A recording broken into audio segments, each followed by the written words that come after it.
ഒരു യുദ്ധം പോലും പ്രഖ്യാപിക്കാതെ, ഒരു വെടിയുണ്ട പോലും ഉതിർക്കാതെ ഇന്ത്യയുടെ വടക്ക് കിഴക്കൻ സംസ്ഥാനങ്ങളെ ആകെ ഒന്നടങ്കം ഭൂപടത്തിൽ നിന്നും തുടച്ചു നീക്കാൻ ചൈനയ്ക്ക് സാധിക്കുമോ? കേൾക്കുമ്പോൾ അസാധ്യമായിട്ടൊക്കെ തോന്നും. എന്നാൽ അതിർത്തിയിൽ നിശബ്ദമായി ചൈന ഒരുക്കുന്ന ഒരു മഹാവിപത്തിന്റെ ഉപഗ്രഹ ദൃശ്യങ്ങൾ ഇപ്പോൾ പുറത്തു വന്നിരിക്കുകയാണ്. അരുണാചൽ പ്രദേശിന്റെ അതിർത്തിയിൽ നിന്ന് വെറും 50 കിലോമീറ്റർ മാത്രം അകലെ ഹിമാലയൻ മലനിരകളെ കീറി മുറിച്ച് ചൈന നിർമ്മിക്കുന്നത് ഒരു അണക്കെട്ടല്ല, ഇന്ത്യയുടെ കഴുത്തിന് നേരെ നീളുന്ന ഒരു വാട്ടർ ബോംബാണ്. അതെ, നമ്മൾ ഉറങ്ങിക്കിടക്കുമ്പോൾ അതിർത്തിക്കപ്പുറം ഒരു മഹാദുരന്തത്തിന് ചൈന തറക്കല്ലിട്ട് കഴിഞ്ഞു.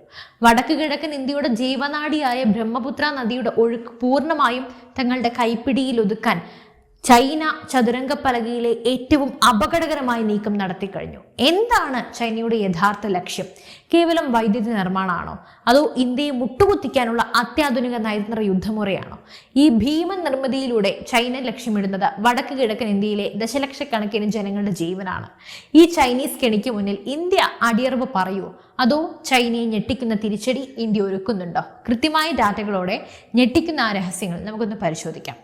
ആദ്യം തന്നെ ഈ പദ്ധതിയുടെ വലിപ്പം നിങ്ങൾ മനസ്സിലാക്കണം. നമ്മൾ കേട്ടുകേൾവി പോലും ഇല്ലാത്തത്രയും ഭീമാകാരമായ പ്രൊജക്റ്റാണിത്. ഏകദേശം $170 ബില്യൺ, അതായത് ചൈനീസ് കറൻസിയിൽ പറഞ്ഞ 1.2 ട്രില്യൺ യുവാൻ ചെലവഴിച്ചാണ് ചൈന ഈ മെഗാ ഡാം നിർമ്മിക്കുന്നത്.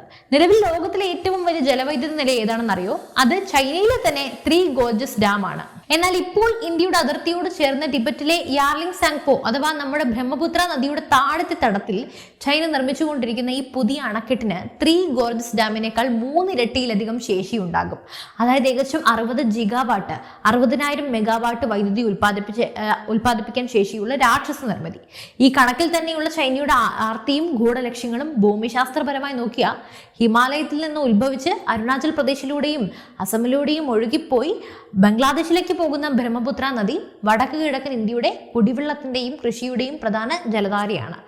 ഈ നദിയിലെ സ്വാഭാവിക ജലയൊഴുക്ക് നിയന്ത്രിക്കാൻ ചൈനയ്ക്ക് സാധിച്ചാൽ എന്ത് സംഭവിക്കും? പ്രതിരോധ പരിസ്ഥിതി വിദഗ്ധർ നൽകുന്ന മുന്നറിയിപ്പ് അതീവ ഭയപ്പെടുത്തുന്നതാണ്. ഡാമിന്റെ ജലനിയന്ത്രണം പൂർണ്ണമായും ചൈനയുടെ കയ്യിലാകും. ഭാവിയിൽ ഇന്ത്യയുമായി ഒരു യുദ്ധമോ അല്ലെങ്കിൽ ഒരു കടുത്ത നയതന്ത്ര നീക്കങ്ങളോ ഉണ്ടായാൽ ചൈനയ്ക്ക് 2 കാര്യങ്ങൾ ചെയ്യാം. ഒന്നുകിൽ ഇന്ത്യയിലേക്കുള്ള വെള്ളത്തിന്റെ ഒഴുക്ക് അവർക്ക് പൂർണ്ണമായി തടയാം.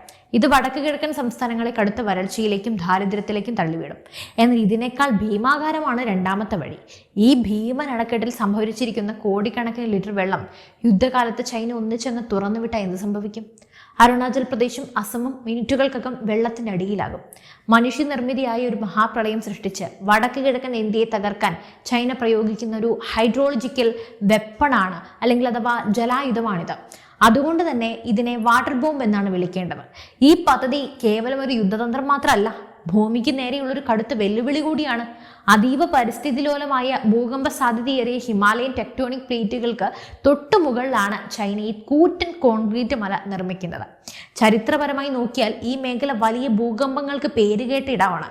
ഇത്രയും വലിയൊരു അണക്കെട്ടിൽ ദശലക്ഷക്കണക്കിന് ടൺ വെള്ളം സംഭരിക്കുമ്പോൾ ഉണ്ടാകുന്ന ഒരു ഭീമാകാരമായ സമ്മർദ്ദം ആ പ്രദേശത്ത് വൻ ഭൂകമ്പങ്ങൾക്ക് കാരണമാകും. ഇനി ഏതെങ്കിലും കാരണവശാൽ ഒരു ഭൂകമ്പത്തിൽ ഈ ഡാമിന് നേരിയൊരു വിള്ളൽ ഉണ്ടായാൽ പോലും അതിൽ നിന്ന് കുതിച്ചൊഴുകുന്ന വെള്ളം ഇന്ത്യയുടെ വടക്ക് കിഴക്കൻ സംസ്ഥാനങ്ങളെയും അയൽ രാജ്യമായ ബംഗ്ലാദേശിനെയും ഭൂമുഖത്ത് നിന്ന് തന്നെ തുടച്ചു നീക്കാൻ പര്യാപ്തമാണ്.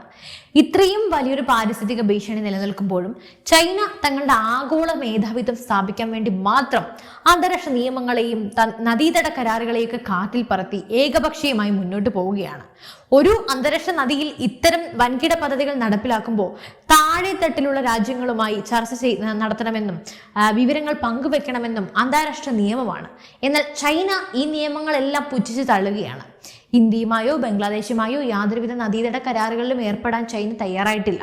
മുമ്പ് മഴക്കാലത്തെ ജലനിരപ്പ് സംബന്ധിച്ച വിവരങ്ങളൊക്കെ ഇന്ത്യയുമായി പങ്കുവയ്ക്കാമെന്ന് ചൈന സമ്മതിച്ചിരുന്നതാണ്. എന്നാൽ ഡോക്ലാം തർക്കത്തിന്റെ സമയത്ത് ചൈന ഈ വിവരങ്ങൾ തരാതെ ഇന്ത്യയെ ചതിച്ചു. ഇതിൽ നിന്ന് തന്നെ വ്യക്തമാണ്, വെള്ളത്തെ ഒരു ആയുധമാക്കി മാറ്റി ഇന്ത്യയെ സമ്മർദ്ദത്തിലാക്കുക എന്നത് ചൈനയുടെ പണ്ടേയുള്ള തന്ത്രമാണ്, അല്ലെങ്കിൽ കുതന്ത്രം എന്ന് തന്നെ വിളിക്കാം. അപ്പോൾ ഈ ഭീമൻ അണക്കെട്ട് യാഥാർത്ഥ്യമാകുന്നതോടെ ഇന്ത്യക്കെതിരെയുള്ള ബ്ലാക്ക് മെയിലിംഗ് രാഷ്ട്രീയത്തിന് ചൈനയ്ക്ക് കൂടുതൽ കരുത്ത് ലഭിക്കും. പക്ഷെ ചൈന ഒന്ന് മറന്നു, ഇത് പഴയ ഇന്ത്യയല്ല. ബീജിങ്ങിന്റെ ഈ ജലായുധ തന്ത്രത്തിന് മുന്നിൽ കയ്യും കെട്ടി നോക്കി നിൽക്കാൻ നരേന്ദ്രമോദി സർക്കാരും ഇന്ത്യൻ പ്രതിരോധ മന്ത്രാലയവും എന്തായാലും തയ്യാറായിരിക്കില്ല. ചൈനയുടെ ഓരോ നീക്കവും ഇന്ത്യൻ രഹസ്യാന്വേഷണ ഏജൻസികളും അത്യാധുനിക മിലിറ്ററി ഉപഗ്രഹങ്ങളും 24 മണിക്കൂർ നിരീക്ഷിച്ചു വരികയാണ്. ചൈനയുടെ വാട്ടർ ബോംബ് തന്ത്രത്തെ പ്രതിരോധിക്കാൻ ഇന്ത്യ ചരിത്രത്തിലെ ഏറ്റവും വലിയ കൗണ്ടൗൺ സ്ട്രാറ്റജിയാണ് അരുണാചൽ പ്രദേശിൽ ഒരുക്കുന്നത്. ചൈന വെള്ളം തടഞ്ഞു നിർത്തിയാലും അല്ലെങ്കിൽ ഒന്നിച്ച് തുറന്നു വിട്ട് പ്രളയം സൃഷ്ടിക്കാൻ നോക്കിയാലും അതിനെ നേരിടാൻ ബ്രഹ്മപുത്രയുടെ ഇന്ത്യൻ പരിധിയിൽ ഭീമൻ ജലസംഭരണികളും അതുപോലെ തന്നെ പ്രതിരോധ അണക്കെട്ടുകളും നിർമ്മിക്കാൻ കേന്ദ്ര സർക്കാർ അതിവേഗം പദ്ധതികൾ ആവിഷ്കരിച്ചു കഴിഞ്ഞു. ഈ ഡാമുകൾ ചൈന തുറന്നുവിടുന്ന അമിതജലം സംഭരിച്ചു നിർത്തി പ്രളയ സാധ്യത ഇല്ലാതാക്കും. മാത്രമല്ല വടക്ക് കിഴക്കൻ അതിർത്തികളിൽ അത്യാധുനിക ഫീൽഡ് ഫോർകാസ്റ്റിംഗ് അഥവാ പ്രളയ മുന്നറിയിപ്പ് സംവിധാനങ്ങൾ ഇന്ത്യ ഇതിനകം തന്നെ ശക്തമാക്കിയിട്ടുണ്ട്. ചൈനീസ് അതിർത്തിയിലെ ചെറിയൊരു ജലവ്യതിയാനം പോലും നിമിഷങ്ങൾക്കകം തിരിച്ചറിയാൻ ഈ റഡാറുകൾക്ക് സാധിച്ചിരിക്കും. ചൈനയുടെ അഹങ്കാരത്തിന് നയതന്ത്ര തലത്തിലും അന്താരാഷ്ട്ര വേദികളിലും ശക്തമായി മറുപടി നൽകാൻ തന്നെയാണ് ഇന്ത്യയുടെ തീരുമാനം. വരും ദിവസങ്ങളിൽ ഇരു രാജ്യങ്ങളും തമ്മിലുള്ള നയതന്ത്ര ചർച്ചകളിൽ ഈ അണക്കെട്ട് വിഷയം വലിയ തർക്കങ്ങൾക്കും യുദ്ധസമാനമായ അന്തരീക്ഷത്തിനും വഴിവെച്ചേക്കാം. അക്കാര്യത്തിൽ യാതൊരു സംശയവും വേണ്ട. ഹിമാലയൻ അതിർത്തിയിൽ സൈന്യത്തെ വിന്യസിച്ച് ഇന്ത്യയെ ഭയപ്പെടുത്താൻ നോക്കിയ ചൈനയ്ക്ക് ഇന്ത്യൻ സൈന്യം ലഡാക്കിലും ഗാൽവാനിലും നൽകിയ മറുപടി നമ്മൾ കണ്ടതാണ്. ഇനി ജലയുദ്ധത്തിനാണ് ചൈനയുടെ ഭാവമെങ്കിൽ അതിനും ഇന്ത്യ തക്കതായ മറുപടി കരുതി വെച്ചിട്ടുണ്ട്.